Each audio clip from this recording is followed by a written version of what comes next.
So when somebody comes to see you as a therapist, you kind of have three questions that are paramount. The first question is, well, why is this person here?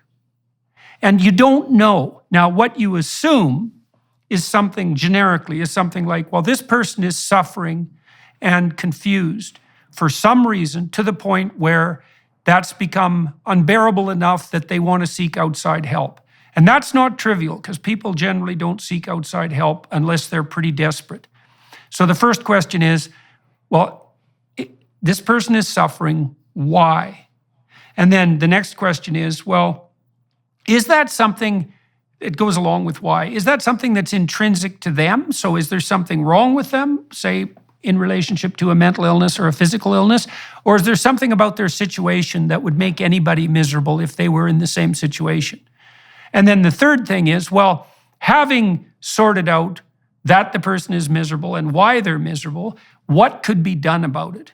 And all of that should be open for discussion, right? So if you came to see me as a therapist, the first thing I would do is kind of what I'm doing in this interview today, is I'd try to figure out, well, what exactly is going on with you?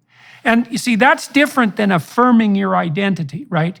Because you could come to me as a client and say, well, I think I'm a boy. And the proper response for me as a therapist is, okay, well, you've said that, and I want to find out why that is, but I'm not going to take that as gospel. I'm going to find out, because we're trying to solve a complicated problem here, which is, well, you're suffering, and it isn't exactly obvious why. In fact, it's not obvious at all. And it's not up to me as a therapist to leap to a conclusion. It's up to me to talk to you, and maybe for hundreds of hours, to find out exactly what it is that's going on. Because I found out already, look, your initial fantasy was that you wanted to be female, but you felt that in some ways your body was failing you on that front. And then you and then you found out that being a female wasn't, maybe had some downsides and maybe all downsides. And so then you were looking for an alternative, and you found one that also explained some of the difficulties you were having socially. That's what you've told me so far.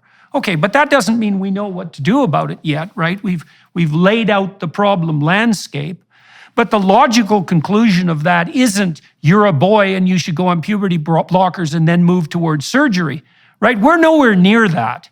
We're dozens of hours or hundreds of hours away from any decision like that.